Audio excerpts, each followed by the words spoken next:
खादों को maximum utilise करने के लिए हम लोगों ने रिसर्च की कि ऐसे कौन से तरीके हैं जिसकी वजह से हम लोग अपने फसलों के अंदर जो हमारी खादें हैं वो प्रॉपर लग सकें। ह्यूमिक एसिड का इस्तेमाल कर रहे हैं। और ये मेरे दोस्त हैं यासिर, जो कि यूनिवर्सिटी से हैं, एग्रीकल्चर यूनिवर्सिटी से। 25-50 kg का बैग एक यूज़ करते हैं, उसमें से आप 25 किलोग्राम जो है वो समझ लें आप फिक्स कर देते हैं, ज़मीन में ही रह जाता है। बता दूं, मैंने इसका एक्सपेरिमेंट एक चारे पर भी किया था, सुपर मुंबासा पे अप्लाई किया है। जी जी, तो वो भी मैं आपको शो करता हूँ जी। अस्सलाम वालेकुम दोस्तों, एक दफ़ा फिर शामिल आपकी खिदमत में हाजिर है और बहुत अरसे के बाद आपके लिए एक नई वीडियो के साथ हम हाजिर हुए हैं। बेसिकली इतना गैप आया उसके लिए आई एम सॉरी, बट हम लोग चाह रहे थे कि आप लोगों के पास कोई ऐसा कंटेंट लेकर आएँ जो आप लोगों के लिए फ़ायदा मंद हो। इस वक्त आलू की क्रॉप हमारे पास मौजूद है, जैसा कि आप देख सकते हैं। और खादों का मामला सारा का सारा आपके सामने ही है कि कितनी एक्सपेंसिव हो चुकी हुई हैं खादें। डीएपी मिल ही नहीं रही 14,000 से 15,000 रुपये, यूरिया 5,000 से लेकर 5500 रुपये तक। तो इन खादों को मैक्सिमम यूटिलाइज़ करने के लिए हम लोगों ने रिसर्च की कि ऐसे कौन से तरीके हैं जिसकी वजह से हम लोग अपने फसलों के अंदर जो हमारी खादें हैं वो प्रॉपर लग सकें और प्रॉपर उसका हम यूटिलाइज़ कर सकें। उसके अंदर एक जो पॉइंट हम लोग ने अपनी ज़मीन पर यूज़ किया, आप देख सकते हैं कि फसल बिल्कुल ग्रीन है, लश ग्रीन है। हम लोगों ने क्या केमिस्ट्री यूज़ की, वो केमिस्ट्री आप लोगों के साथ शेयर करना थी कि हम लोग क्या ऐसी चीज़ें यूज़ करें जिससे हम लोग अपने जो बेसल फर्टिलाइज़र है या बाद में यूरिया है उसको मैक्सिमम यूटिलाइज़ कर सकें। आपके इल्म में होगा कि जो यूरिया होता है तकरीबन 40 to 50% तो वेपोरेट ही हो जाता है, जिसका फसल को प्रॉपर यूरिया मिलता ही नहीं है। तो उसको उसकी एफिकेसी को उसके बेनिफिट्स को बढ़ाने के लिए हम लोग ह्यूमिक एसिड का इस्तेमाल कर रहे हैं। और ये मेरे दोस्त हैं यासिर, जो कि यूनिवर्सिटी से हैं, एग्रीकल्चर यूनिवर्सिटी से। इन्होंने एमफिल किया वहाँ से और साथ में अब ये साथ हम लोग मिलके रिसर्च वर्क भी कर रहे हैं। तो यासिर भाई, आप बताएं कि ह्यूमिक एसिड के क्या फ़ायदे हैं, क्यों इस्तेमाल करना चाहिए, कितना इस्तेमाल करना चाहिए और इसका ज़मीन पे क्या इम्पैक्ट आता है। अस्सलाम वालेकुम दोस्तों, क्या हाल है? मेरा नाम मोहम्मद यासिर है। जैसा कि एहतशाम भाई ने बताया है कि जो हम फर्टिलाइज़र यूज़ करते हैं फील्ड के अंदर, मोर दैन 50% जो है फास्फोरस की आप एग्ज़ाम्पल ले लें। जो आप डीएपी समझ लें 25-50 kg का बैग एक यूज़ करते हैं, उसमें से आप 25 किलोग्राम जो है वो समझ लें आप फिक्स कर देते हैं, ज़मीन में ही रह जाता है, वो क्रॉप को मिलता ही नहीं है। उसके अंदर उसकी मेन रीज़न भी ये हो सकती है कि हमारी जो है सॉइल, उसके अंदर कैल्शियम का लेवल बहुत ज़्यादा है। एक दूसरा जिंक के साथ जिंक फास्फेट बन जाता है और कैल्शियम फास्फेट फिक्स हो जाता है, जिसकी वजह से प्लांट को अवेलेबल नहीं रहता। तो उसके बारे में हमने फिर कुछ रिसर्च वगैरह की और अपने कंसल्टेंट टीचर्स वगैरह से भी कंसल्ट किया। तो फिर हमने एक प्रोडक्ट, जैसा कि श्याम भाई ने बताया कि ह्यूमिक एसिड, वो हमने मतलब सर्च आउट की और बेस्ट कंपनी के हवाले से हमने मतलब सर्च किया कि कौन सी कंपनी है जो बेस्ट प्रोडक्ट दे रही है ह्यूमिक एसिड। तो वो हम मतलब अपने फार्म पे लेके आए, तो हमने यहाँ पे अप्लाई किया।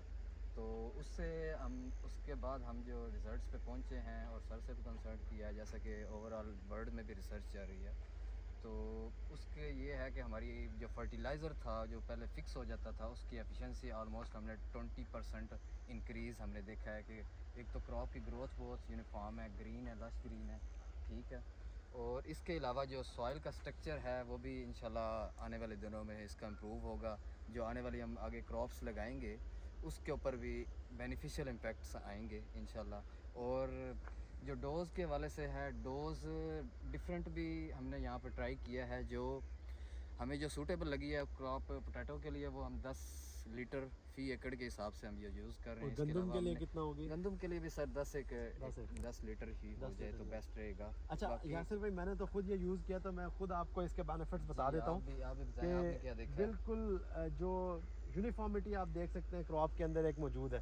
क्रॉप बिल्कुल यूनिफॉर्म है और ज़मीन भुरभुरी रहती है मेरे ख्याल में जी, बिल्कुल, और भुरभुरी रहने से जो एक सनलाइट पेनिट्रेशन है बेसिकली, और वो सनलाइट पेनिट्रेशन आ रही है, मतलब डायरेक्ट सनलाइट जो है वो अंदर जड़ों तक उसका जा रही है और बाकायदा इसका जो फोटोसिंथेसिस का जो अमल है वो भी बेहतर लग रहा है और ग्रीनिश नज़र आ रही है। और यासिर भाई, आपके इल्म के लिए मैं ये भी बता दूं, मैंने इसका एक्सपेरिमेंट एक चारे पर भी किया था, सुपर मुंबासा पे किया है जी जी।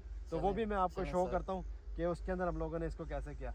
तो मेरी दरख्वास्त है तमाम किसानों से जो इतनी मेहनत करके फर्टिलाइज़र को अरेंज करके ख़ास तौर पे 2 नंबर फर्टिलाइज़र से की पहचान करके 1 नंबर यूज़ करके फिर भी हमें रिज़ल्ट्स नहीं आते, तो हम ऐसे ये उन्हीं तरीक़ों को आपको बताएंगे जिन तरीक़ों से हम लोग मैक्सिमम यूटिलाइजेशन ले सकें फर्टिलाइज़र की अपनी क्रॉप के लिए।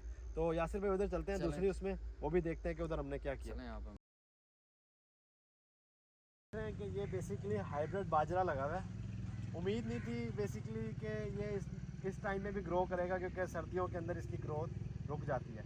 तो यहाँ पर मैंने ये वाला स्पॉट है, इस जगह पर इसको ये हम लोगों ने जो ह्यूमिक एसिड वगैरह ये ट्रीट किया, और इसके अलावा कोई फर्टिलाइज़र भी नहीं दिया।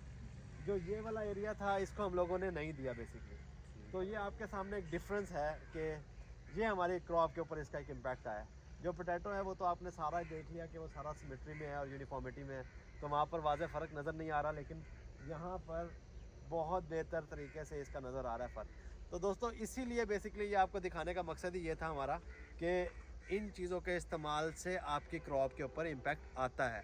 तो आप लोग इन चीज़ों को ज़रूर अहमियत दिया करें। माइक्रो न्यूट्रिएंट्स भी उसी तरह ज़रूरी हैं जैसा कि मैक्रो न्यूट्रिएंट्स हैं, और मैक्रो न्यूट्रिएंट्स की वर्किंग उसी वक्त एफिशिएंट होती है जब माइक्रो न्यूट्रिएंट्स उसके साथ मिलते हैं। तो आप लोग भी कोशिश करें कि अपने खेतों के अंदर ऐसी प्रोडक्ट्स का इस्तेमाल करें ताकि आप लोग मैक्सिमम यील्ड ले सकें। तो और कुछ यासिर भाई आप कहना चाहेंगे इस हवाले से? ह्यूमिक एसिड भाई आप इसके हवाले से मुतमईन हैं? अल्हम्दुलिल्लाह जी, जो हमने आपको यूज़ करवाया है। जी अल्हम्दुलिल्लाह, we are very much satisfied. एक बड़ा अच्छा रिस्पांस है इसका, और मैं यही दरख्वास्त करूँगा तमाम दोस्तों से भी कि वो इसको यूज़ करें और अपने क्रॉप के ऊपर, ख़ास तौर पे गंदम में भी अभी पहला पानी लग रहा है, और आलू भी उस स्टेज पे आ गया जहाँ पर इसको ज़रूरत है।